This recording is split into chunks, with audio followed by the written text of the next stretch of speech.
A gente quer compartilhar uma palavra que está lá em Romanos, que fala do poder do Evangelho e que Paulo nos encoraja a viver o Evangelho, a viver a palavra com fé, sem vergonha, sem medo e também sem precisar mudar a palavra para agradar as pessoas. Então, em Romanos 1,16 diz assim: eu não me envergonho do Evangelho, pois ele é o poder de Deus para salvar todos os que creem, primeiro os judeus e também os não-judeus. Senhores, essa palavra é tão maravilhosa porque no posicionamento que nós temos como líderes, primeiramente dentro da nossa casa e depois com uma referência para a nossa cidade e uma revolução no meio cultural da sociedade, é fantástico. Por quê? Porque ela sempre vai nos empurrar a um raciocínio ou uma meditação do quanto nós, como líderes, estamos vivendo o Evangelho a pleno. Vivendo o que, pastor Daniel? Vivendo as suas manifestações, aquilo que Deus liberou sobre as nossas vidas através do Espírito Santo. A palavra diz: ei, eu não me envergonho do Evangelho. Número 1. Número 2, porque ele é poder de manifestação do Espírito Santo. Número 3, o seu final é fantástico aqui. Por quê? Porque é salvação. Número 1, vergonha. Número 2, poder para chegar no ponto final que é salvação. É para isso que nós estamos aqui, para empurrar poderosamente um discurso de libertação ancorado sobre a verdade, que é a palavra. A palavra ela não é informação, né? A palavra ela é transformação, é uma palavra viva e eficaz, uma palavra que vai trazer cura, libertação, transformação, consolo, confronto. Então não é uma palavra só que a gente vai ler, mas que a gente precisa meditar e viver ela, né? Todos os dias.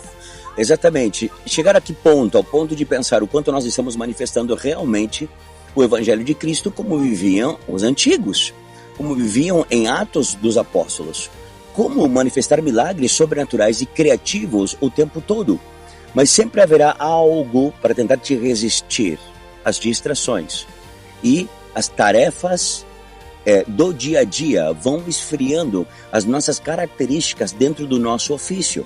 Preste atenção, é uma análise que nós fazemos sempre em família e como casal, o quanto a bondade de Deus está viva dentro de nós, de parar numa sinaleira e orar por alguém, ou de identificar no espírito de alguém que precisa de um abraço, que precisa de uma oração, e quantas vezes nós não fizemos, quantas vezes nós carregamos a verdade, a manifestação do Espírito e não temos vergonha do Evangelho. Ora, quantas vezes nós nos cobramos como casal de parar e orar sobre alguém que precisa de cura e de um milagre criativo e sobrenatural.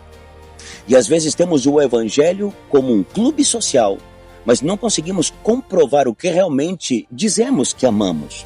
Agora, como podemos fazer essa junção? Porque esses dias vai ficar mais áspero em todos os sentidos, porque se realmente você diz que você é uma liderança sobre... Cadê as manifestações? Temos que botar para fora as manifestações. De que forma, pastor Daniel? Romanos 8,14. A palavra diz em Romanos 8,14 que somente podemos ter o título de ser chamados filhos de Deus quando somos guiados pelo Espírito. E como podemos ser guiados pelo Espírito quando o Espírito Santo pode repousar sobre a palavra? Como o Espírito Santo repousa sobre a palavra quando a palavra se torna viva? Exatamente. Como ela pode se tornar viva quando ela é vivida? Não somente na leitura e nos nossos devocionais de todos os dias. Não se trata disso. Se trata o quanto você fica mastigando ela o dia todo, discernindo ela o tempo todo, gerando profundidade o tempo todo, até que ela faça você viver aquilo que você está lendo, até que ela se torne viva dentro de você. Quando ela se torna viva dentro de você, o Espírito Santo repousa sobre a palavra, e porque ele repousa sobre a palavra, é natural as manifestações. Porque em Romanos 8,14 diz o que, bebê? Pois aqueles que são guiados pelo Espírito de Deus são filhos de Deus, porque o Espírito que vocês receberam de Deus não torna vocês escravos e não faz com que tenham medo. Uou. Pelo contrário, o Espírito torna vocês filhos de Deus e pelo poder do Espírito dizemos com fervor a Deus: Pai, meu Pai. O Espírito de Deus se une com o nosso espírito para afirmar que somos filhos de Deus. Nós somos seus filhos e por isso receberemos as bênçãos que ele guarda para o seu povo.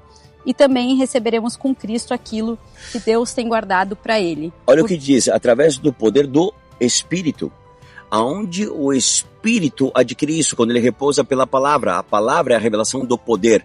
E por esse poder nós nos aproximamos ao Eterno, porque desperta em nós fé, expectativa, rompimento, governo. Não dá para gravar em 5 minutos uma ideia muito profunda e uma revelação tão voraz como essa. Mas, resumindo, dá para ir um pouquinho mais. Resumindo, vamos refletir todos os dias o quanto na nossa vida diária, nós, como líderes, estamos revelando o poder das manifestações do amor de Cristo. Exatamente como viam em Atos dos Apóstolos. O quanto Camila, quanto eu, Daniel, quando estou sozinho, abraço alguém, amo alguém, transfiro o amor de Jesus Cristo, porque isso é mais do que uma leitura, mas sim uma palavra viva dentro de mim. Amém. Amém? Oramos? Amigo Espírito Santo, abraça cada homem, cada mulher. Senhor, abençoa esses líderes, para que juntos possamos nos tornar uma rede de contenção, para que juntos possamos liderar a maior revolução de manifestação do poder do Evangelho, revelar a Jesus Cristo. Por quê? Para que milhares de pessoas aceitem a Jesus Cristo. Senhor, Tu nos colocastes nessa cidade, Balneário Camboriú, para lançar as redes, para estar unidos em nível de liderança, para lançar as redes, Senhor, e trazer o maior número de almas que precisam hoje assinar um contrato com a salvação. Por isso nós te agradecemos, porque esse tempo de preparação está afiando as nossas espadas para dias de colheitas sobrenatural. Em nome de Cristo, amém. Amém, meus amigos. Que Deus abençoe.